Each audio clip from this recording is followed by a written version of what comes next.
लाओ आगे चलना। ठीक है सर।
हैं शुमरात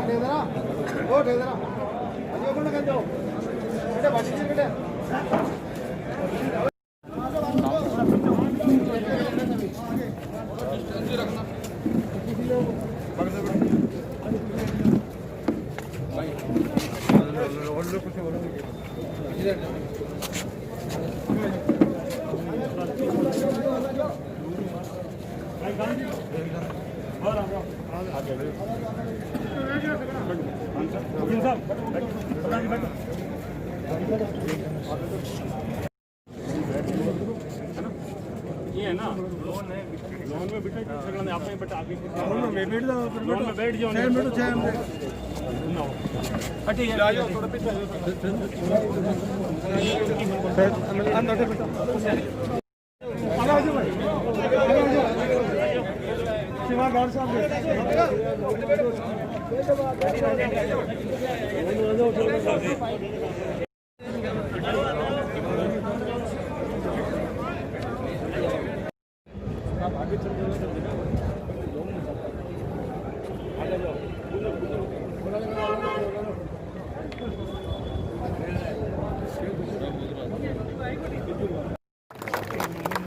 सुनील जी का काका सही करते खान साहब स्वागत करेंगे। खान साहब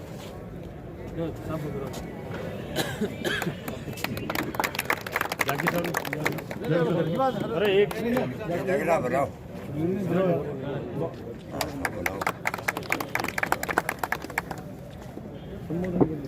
हाँ संबोधन मैं शुरू कर दूँ। चुनाव की शुरुआत हुई है। इसमें हमारे बीच में प्रदेश कांग्रेस कमेटी की तरफ से ऑब्जर्वर नियुक्त हुए दानिश भाई अबरार, मेरे साथी विधायक, हमारे बीच में जिला कांग्रेस कमेटी के अध्यक्ष जाकिर साहब, सुनील जी, वकील साहब, तमाम मंचस्थ अतिथि, प्रधान जी, सामने विराजे हुए बुजुर्ग, युवा साथियों, मैं आप लोगों को, चूंकि सुबह से हम लोग मिल रहे हैं और बीच में मुझे छोड़ के इसलिए आना पड़ा दानिश भाई को, क्योंकि अभी और लोगों से मिलना है, तो मैंने कहा पहले जो ये एक मिलने की दानिश भाई से आप लोगों की बातचीत हो, इसको हम संपूर्ण करें, फिर मैं आपसे मिलता रहूंगा। दानिश भाई को हमारे बीच में भेजा है। कल हम जाकिर साहब के पास गए थे, फिर नागौर थे। तो पंचायत चुनाव में इस बार चूंकि सरपंच के चुनाव हो चुके हैं, बड़ा अजीब सा माहौल हो गया। एक चुनाव निपटता है, दूसरा स्टार्ट होता है, फिर तीसरा हो जाता है। इन पंचायत चुनाव में भी 11 जिले अभी भी छोड़ दिए गए।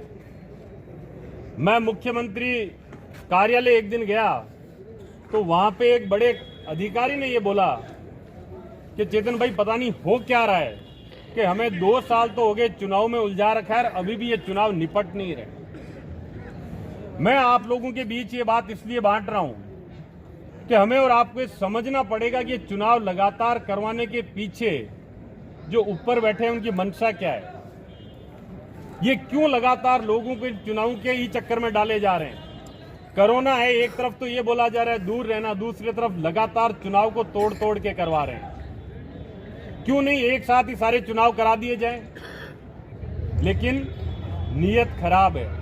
और मैं आप लोगों को ये स्पष्ट करता हूं कि जो चुनाव आयोग है और जो चुनाव कराने वाली संस्था है, वो संस्था दिल्ली के जो हुक्मरान है उनके आदेश से चलती है।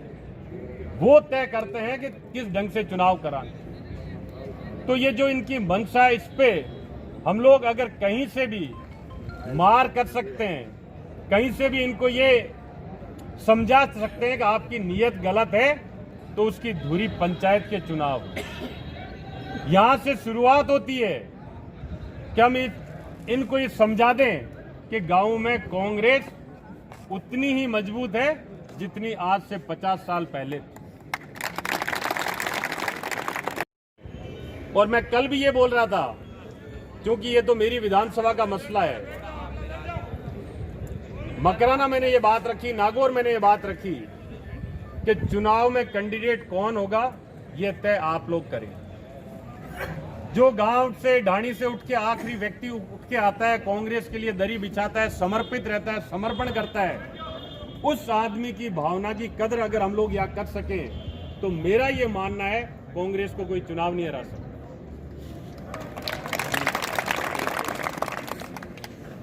लगभग नहीं 60 सीटें पंचायत समिति सदस्यों के दोनों पंचायत समितियों में, 6 जिला परिषद है। पिछले बार बड़ा भारी बहुमत आया था। मोलासर में तो 3 सीट मात्र भाजपा जीत पाई थी, 6 या 7 शायद डीडवाना जीत पाई थी, 7 सीट, 6 की 6 जिला परिषद हम लोग जीते थे। मुझे ये मानना है मेरा और आप लोगों की ताकत पे विश्वास है, इस बार हम इस भाजपा का यहाँ सूपड़ा साफ करके रखें। लेकिन उसमें आप लोगों का सहयोग, आप लोगों का आशीर्वाद जो मुझे लगातार मिलता रहा, वो चाहिए। कई दफे बात आती है कि काम मैं आप लोगों को निवेदन करूं, मैंने शुरू से सोच रखी थी कि अच्छी बिजली किसान को मिलनी चाहिए, अच्छी शिक्षा मिलनी चाहिए, अच्छी चिकित्सा मिलनी चाहिए। ये वो चीजें हैं जो कि एक साधारण व्यक्ति को मिलनी चाहिए। मैं हो सकता है कि बहुत अच्छी सड़क बन जाए, लेकिन अगर अच्छी बिजली नहीं मिलती है, अच्छा वो लट्टू गांव में नहीं जलता है गरीब के घर पे, तो बड़ी भारी दिक्कत है। और उसी सोच के तहत पूरे के पूरे नागौर जिले में जितने कनेक्शन हुए हैं ढाणियों में, गांव में, एक तरफ है डीडवाना अकेला, एक तरफ।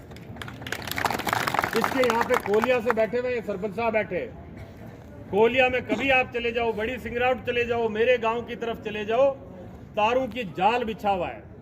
मैंने कोशिश की कोई ढाणी नहीं छोड़ूंगा। अभी भी जो ढाणियां बची है, मैं सबकी ढाणियों में विद्युतीकरण एक में भी नहीं रहने दूंगा, ये मेरा वादा है आपको। यहाँ चिकित्सा की बात है, आज जितने डॉक्टर है ज्यादा नहीं तो 15 साल से मैं यहाँ पे एक्टिव या राजनीति में हूँ, सक्रिय राजनीति में। पिछले 15 साल में आप बता दो इतने डॉक्टर कभी बांगड़ अस्पताल में जितने आज है कभी रहे तुम। स्कूलें बंद है कोरोना की वजह से, उस पर मैं ज्यादा बात नहीं करूंगा, लेकिन मैं आप लोगों को ये वादा करता हूं कि गरीब आदमी, मैं कई दफे गांव यहाँ पे जब भी आता हूं, जो आता है सबसे मिलता हूं। कई दफे मुझे शिकायत करते हैं पुराने कांग्रेसी कि यार ये क्या कर रहा है, जो आ रहा है सभी से मिलता है, सभी से बात करता है। मैंने कहा जी ऐसा है, मेरे घर से कोई आदमी मेरे पास आके वापस जाता है तो मेरी कोशिश ये रहती है उसके चेहरे पे मुस्कान रहनी, वो दुखी नहीं जाना चाहिए। उसको ये लगना चाहिए कि विधायक मैंने इस लड़के को बनाया है, मैंने वोट भी नहीं दिया तो ये विधायक मेरा विधायक है, मेरा बेटा, मेरा भाई है। इसी सोच के तहत मैं लगातार काम कर रहा हूं। और मैं अभी भी आपको बता रहा हूं, मैंने जब सुबह से मिल रहा हूं, टिकट 1 है, मांगने वाले कहीं 4 है, कहीं 5 है, कभी 3 है। मुझे ये लगा था दोनों सीटें प्रधान की शेड्यूल कास्ट की है कि चुनाव लड़े लोग कौन है, ये खर्चे में पड़े लोग कौन है। लेकिन जो आप लोगों का आज जोश देख रहा हूं, मुझे अभी भी ये बहुत गंभीरता से लगता है कि कांग्रेस की नींव, कांग्रेस की जड़ें बहुत मजबूत हैं। तो ये जो चुनाव होने जा रहा है, ये चेतन डूडी नहीं जीत सकता, ये आप लोगों को जिता के देना है। मांगने वाले बहुत सारे हैं, 6-6 एक पंचायत समिति सीट पे आवेदन आ गए हैं, एक में 10 है, वकील साहब बता रहे हैं। लेकिन मैं सबको यही बोल रहा था, चाहे टिकट रामकरण जी को मिले, चाहे टिकट अयूब जी को मिले, चाहे टिकट रामू राम को मिले, जिसको मिलेगी रामकरण जी उसके साथ रहेंगे, अयूब जी उसके साथ रहेंगे। ये हमें और आपको निश्चित करना, ये तय करना है कि ये नहीं कि हम तो बागी खड़े हो गए। बागी से कुछ नहीं होने वाला है। कांग्रेस जिंदा रहेगी तो मैं जिंदा हूं, हम सब जिंदा है, आप जिंदा। ज्यादा लंबी चौड़ी बात नहीं करके मैं जाकिर साहब हमारे बीच में है, इनको उद्बोधन के लिए बुलाऊंगा। लेकिन मैं ये जरूर कहूंगा, आप लोगों से मेरी प्रार्थना है, मैंने मेरी ईमानदारी से काम करने की कोशिश की। अक्सर मेरे पास लड़ाई झगड़े के मैं बिठा के ही बोलता हूँ राजीनामा करो तो भाई ठीक है, वरना मैं हाथ जोड़ूंगा। तो मैं आप लोगों का पहले जिस ढंग से रहता था उसी ढंग से रहता चला जाऊंगा। लेकिन ये चुनाव जो, क्योंकि लोकतंत्र है, इसमें माथे गिने जाते हैं। पंचायत चुनाव को लेके हमारे बीच के अंदर राजस्थान प्रदेश कांग्रेस के प्रदेश डोडा सराज जिले हमारे बीच में दानिश जी अबरार साहब जो सोहेमादेपुर से एमएलए साहब है, उनको भेजा है परमेश्वर के रूप में। तो आपके सामने मंच में बैठे मेरे छोटे भाई चेतन डूडी जी, सुनील शर्मा जी जो किसी से सहयोग कर रहे हैं, जालाराम जी भाकर साहब, मौलाना सर प्रधान निवर्तमान भाकर साहब, ब्लॉक अध्यक्ष, सम्मानित मंच, मेरे सामने बैठे खड़े सभी डीडवाड़ा विधानसभा के मेरे बुजुर्गों, युवा साथियों, सरपंच बंधु। जिस तरह से भाई चेतन ने कहा है, ये चुनाव कार्यकर्ता का चुनाव है, उन कार्यकर्ता का चुनाव है।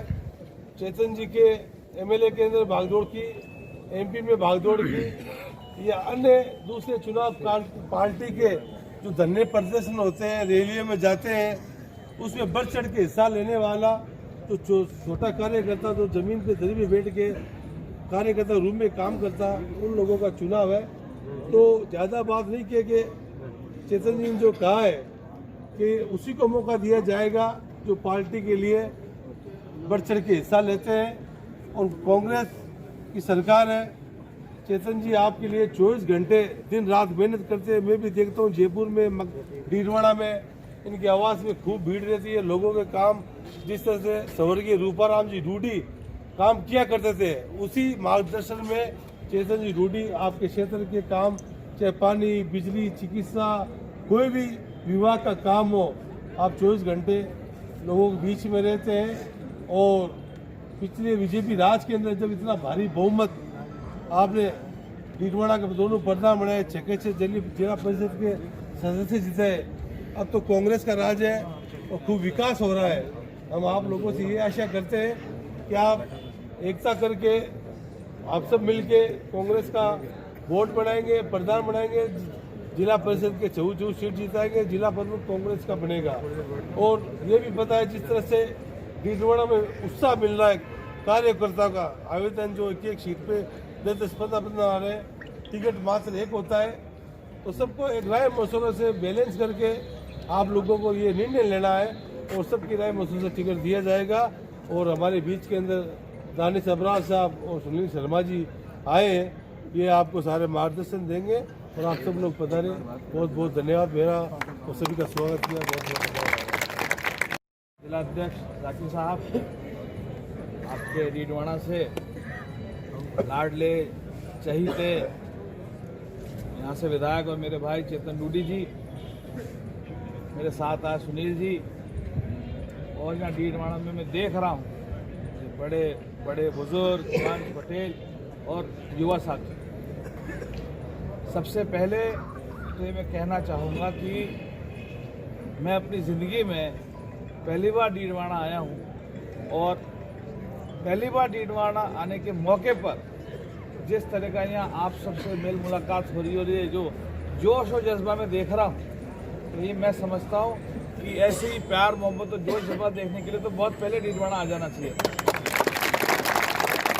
और जहाँ तक आपके एमएलए साहब का सवाल है, ये आप सबको पता नहीं होगा, मैं बता देता हूँ। आपके एमएलए साहब की और मेरी विधानसभा में कुर्सी लार लार है, साथ साथ ही बैठते हैं। और अक्सर जब मैं साथ बैठता हूँ तो इतने मोटे मोटे कागज पन्ने लेके बैठा रहता है। मुझसे बार बार पूछता है क्या कागज है, ऐसा क्या कर रहा है, मैं भी एमएलए हूँ भाई, मतलब मुझे या तो तू सिखा दे या मुझे समझा दे। तो ये कहने में कोई अतिशयोक्ति नहीं है, कहने में कोई शर्म की बात नहीं है कि डीडवाड़ा की जनता के लिए, यहाँ की सड़क, बिजली, पानी, चिकित्सा के लिए 24 घंटे अपनी ही सरकार से, अपने ही मंत्रियों से, चाहे सदन का बाहर हो या सदन के अंदर हो, ये आदमी 24 घंटे आपके लिए लड़ाई लड़ता रहता है, इसका मैं गवाह। और जिस मकसद के लिए मैं यहाँ आया, मुद्दे की बात पे आ जाते हैं। पंचायत चुनाव, प्रदेश अध्यक्ष महोदय ने, अजय माखन जी ने बतौर प्रभारी बना के मुझे यहाँ पंचायत चुनाव के लिए पर्यवेक्षक बना के भेजा। पंचायत चुनाव रीढ़ की हड्डी होती है पूरे सिस्टम, क्योंकि आज चाहे डीडवाड़ा हो, चाहे बाकी जितने भी जिले की विधानसभाएं हों, ये सब ग्रामीण विधानसभा है। और ग्रामीण विधानसभाओं में पंच सरपंच करते हैं और पंचायत समिति से कराते हैं और प्रधान जी पूरा इसका काम को देखते हैं। और इस ग्रामीण चुनाव में खासकर अगर नागौर की बात करें तो ग्रामीण चुनाव में राजस्थान में कांग्रेस की सरकार है, लेकिन ये नागौर वो जिला है कि जब हिंदुस्तान में कांग्रेस की सीटें कहीं नहीं जीती थी तो भी नागौर ने नाथुराम मिर्जा जी को जिता के दिल्ली पहुंचाया। इसलिए ये आप लोगों का फर्ज बन जाता है कि जो अपनी पहचान है, अपनी पहचान कांग्रेस पार्टी से है, और मैं तो कहता हूँ नागौर की पहचान कांग्रेस पार्टी से, आज ये हमारी जिम्मेदारी बन जाती है कि हम हमारे प्रधान और प्रमुख कांग्रेस पार्टी के जिता के भेजें। अब सवाल ये आ जाता है, जिता के तो तब भेजोगे आप, अब आप बोलोगे साहब उम्मीदवार अच्छे उतारो। तो इसके लिए मैंने कल भी भाषण में कहा, कांग्रेस पार्टी की स्थिति इस टाइम पूरे देश में क्या है आप और हम सब जानते हैं। इतिहास में पहली बार ऐसा हो रहा है कि हमारे राष्ट्रीय नेता, चाहे राहुल गांधी जी हो, प्रियंका गांधी जी हो, उन पे लाठीचार्ज हो रहे हैं, वो जेलों में बंद हो रहे हैं। तो जब देश में ऐसी स्थिति बन रही है तो पूरे देश की निगाह राजस्थान पर आ जाती है, क्योंकि यह कांग्रेस की सरकार है। और जब ऐसे समय चल रहे हैं, अभी किसी ने कहा नहीं, मैं तो ताज्जुब कर रहा हूँ पंचायत चुनाव में, हम भी पंचायत चुनाव कराते हैं, टिकट उन्हें देना चाहिए जो जिताऊ के साथ साथ टिकाऊ भी, जो टिकने वाले लोग। आज के टाइम में इस देश के अंदर निगाह उठा के देखो आप, अरे सांसद और विधायक बिक रहे हैं कि सीआरडीआर किसके इतनी मूली है। इसलिए माननीय विधायक महोदय और माननीय जिला अध्यक्ष साहब, मेरा आपसे निवेदन है, ऐसे लोगों का आप चयन करें, ऐसे लोगों की आप सूची बनाएं जो जिताऊ के साथ टिकाऊ हो। और पहली प्राथमिकता जब कांग्रेस पार्टी की देश में ये हालात चल रहे हैं, देश में स्थिति चल रही है, पहली प्राथमिकता में टिकट देने की उसको करनी चाहिए जो ना सिर्फ शहर के अंदर बल्कि गांव के अंदर भी आखिरी ढाणी के छोर के आखिरी कोने में अगर कोई कार्यकर्ता रहता हो जिसके घर पे 12 महीने कांग्रेस की झंडी लगती हो, उसको टिकट देना चाहिए, उसको चुनाव जिताना चाहिए। जीत हार का मापदंड रखो बाद में, पहला मापदंड रखो कांग्रेस का कर्मठ कार्यकर्ता, दूसरा मापदंड रखो जो टिकाऊ हो, मर जाए लेकिन कांग्रेस पार्टी नहीं छोड़े, और तीसरा मापदंड रखे जो वहां जिताऊ हो। आप बुजुर्ग लोग बैठे हो यहाँ पे, ज्यादातर जिंदगियां निकल गई जूते किसते कांग्रेस पार्टी के लिए, लेकिन आज युवा आपका विधायक, मैं भी युवा यहाँ भेजा है, तो इस बात को अच्छे से समझते हैं, और समझते हुए मैं पूरी उम्मीद करता हूँ, जिस तरह का मैं चेतन का कार्यशैली देखता हूँ, काम देखता हूँ, जुझारू है, लगा रहता है। आपके जिला अध्यक्ष महोदय, मैं कहता हूँ जिला अध्यक्ष के लिए तो जो बात कही जाए कम है। कल मैं मकराना गया था, आप विधायक नहीं है, मात्र 1300 वोट से हार गए। मैंने कल भी कही, जीत और हार का तो खाली आंकड़ा होता है, अरे जीत और हार तो वो होती है जो लोगों का दिल जीतता है, जो लोगों का दिमाग जीतता है। आज जाकिर भाई ने वहाँ इतना अच्छा सबसे व्यवहार बना रखा, इसलिए आज आपके बीच हमें भेजा है। आपके नेता बैठे हैं, चुनाव का टिकट उसी को मिलेगा जिसको आप लोग चाहो, और आप लोग उसको चाहो जो जिताऊ के साथ साथ टिकाऊ हो और कांग्रेस का कार्यकर्ता हो। इसलिए ज़्यादा बात को लंबा नहीं कहते हुए मुझे आज शाम तक यहाँ से सारे नाम लेके जाना है। आप चाहें तो जिलाध्यक्ष महोदय को नाम दे सकते हैं, चाहे तो आपके विधायक को दे दें, मैं भी अभी कुछ देर रहूँगा, चाहो तो आप मेरे को भी दे सकते हैं। इन नामों को लेकर प्रदेश कांग्रेस में नाम जाएंगे, और 2 दिन में वहाँ से जिसको टिकट मिलना होगा, टिकट मिलके वहाँ से आ जाएंगे। और टिकट मिलने के बाद ये आप और हम सब का फर्ज बन जाता है कि हम सब मिलकर के एक साथ कांग्रेस पार्टी को जिताएं। फिर हमें ना जात ना पात ना नाम ना गांव, एक चीज देखनी कि हमें हमारी कांग्रेस पार्टी को जिताना है, और कांग्रेस पार्टी के पंजे को हर पुरजोर तरीके से हर हाल में प्रधान और प्रमुख नागौर से बनाकर भेजना है और इसलिए एक बार फिर से आप सबसे मेरा निवेदन है कि आप सब मिलकर के अपना नाम दे सकते हैं, और कोशिश करें, फिर से मैं तीसरी बार कह रहा हूँ कि हमें टिकाऊ उम्मीदवार मिले, क्योंकि अक्सर काफ़ी नागौर की पंचायत समितियों में ऐसा मैं कल से देख रहा हूँ, बहुमत तो आ जाता है लेकिन कई जगह प्रधान नहीं बन पाता, बहुमत तो आ जाता है प्रमुख नहीं बन पाता। तो अब समय ऐसा आ गया कि हमें अब इससे ऊपर उठना पड़ेगा। एक बार फिर से आप सब ने स्वागत किया, सत्कार किया, आपके बीच आने का मौका मिला, इसके लिए आप सबका बहुत बहुत शुक्रिया।